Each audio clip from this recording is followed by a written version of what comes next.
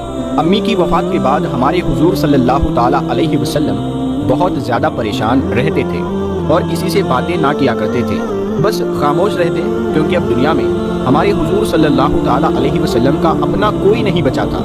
بھائی بہن تو تھے ہی نہیں، باپ نے پیدا ہونے سے پہلے ہی ساتھ چھوڑ دیا تھا اور اب ماں بھی چھوڑ کر چلی گئی۔ صرف ایک بوڑھے دادا عبد المطلب تھے، وہی اپنے پوتے کا ہر طرح سے خیال رکھتے تھے، لیکن ایک 6 سال کا بچہ اپنے دل کا درد اپنے دادا سے کیا بیان کرتا۔ اسی لیے ہمارے حضور کے آنسو تنہائی میں ہی نکل کر خشک ہو جاتے تھے، کوئی آپ کا درد سمجھنے والا نہیں تھا۔ ماں کی وفات کا غم ایسا تھا کہ جسے ہمارے حضور صلی اللہ تعالیٰ علیہ وسلم ساری زندگی بھلا نہ سکے۔ دادا عبد المطلب اپنے پوتے کا بہت زیادہ خیال رکھتے تھے، جب بھی کھانا کھانے بیٹھتے تو آواز لگا کر بلاتے کہ میرے بیٹے محمد کو لے کر آؤ، میں اس کے ساتھ کھانا کھاؤں گا۔ اور پھر ہمارے حضور صلی اللہ تعالیٰ علیہ وسلم دادا عبد المطلب کے پاس بیٹھ کر کھانا کھاتے۔ حضرت عبد المطلب مکہ کے سرداروں میں سے تھے، اسی لیے ان کے لیے کعبہ شریف کے پاس ایک قالین بچھائی جاتی تھی جس پر ان کے علاوہ کوئی بھی نہیں بیٹھ سکتا تھا، یہاں تک کہ ان کے لڑکے بھی نہیں۔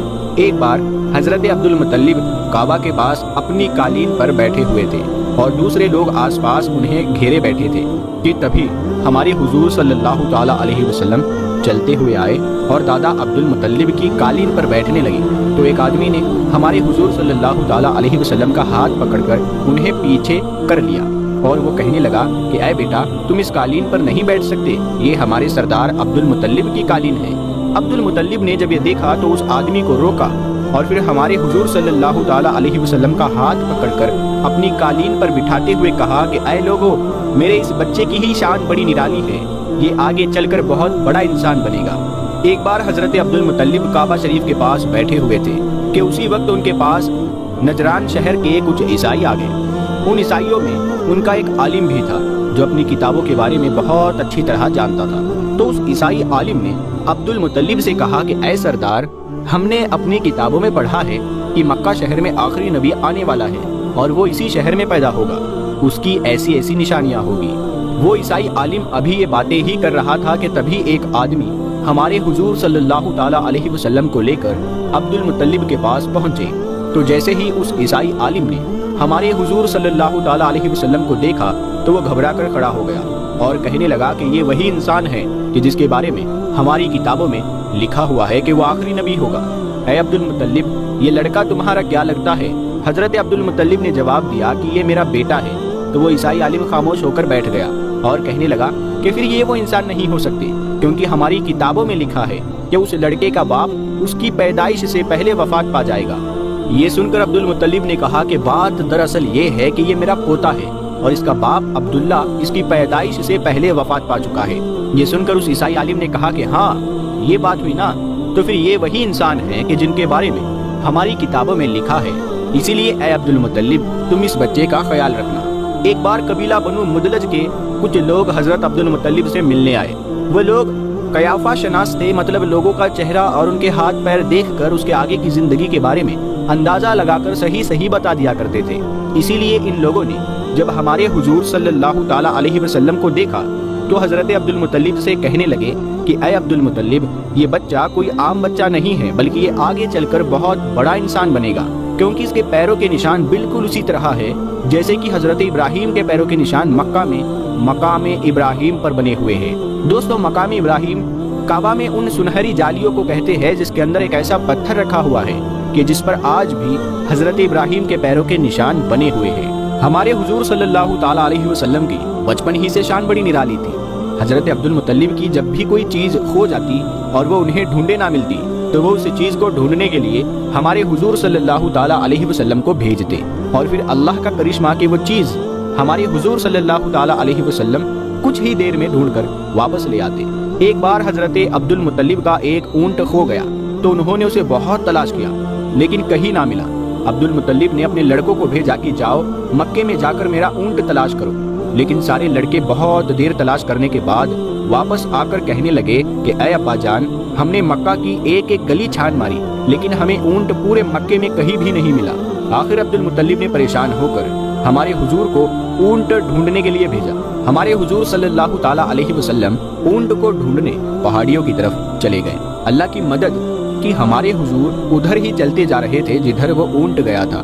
بہت دیر گزر گئی لیکن ہمارے حضور صلی اللہ تعالیٰ علیہ وسلم واپس نہ آئے تو عبد المطلب بھی پریشان ہو گئے اور کعبے کے پاس جا کر طواف کرتے ہوئے اللہ سے دعائیں مانگنے لگے کہ اے اللہ، میرا اونٹ جہاں کہیں بھی ہو اسے میرے پوتے محمد کے ہاتھ لگا دے اور میرے پوتے محمد کو جلدی سے میرے پاس بھیج دے، میں اس کے بغیر بہت بے چین ہو رہا ہوں۔ عبد المطلب یہ دعا مانگ ہی رہے تھے کہ تبھی سامنے سے ہمارے حضور صلی اللہ تعالیٰ علیہ وسلم اپنے ہاتھ میں اونٹ کی رسی پکڑے کعبہ کی طرف آتے نظر آئے۔ عبد المطلب نے دوڑ کر ہمارے حضور صلی اللہ تعالیٰ علیہ وسلم کو گلے سے لگا لیا اور کہنے لگے کہ بیٹا، میں تمہاری جدائی سے بہت پریشان تھا، اب میں کبھی تم کو اپنے سے دور نہیں بھیجوں گا۔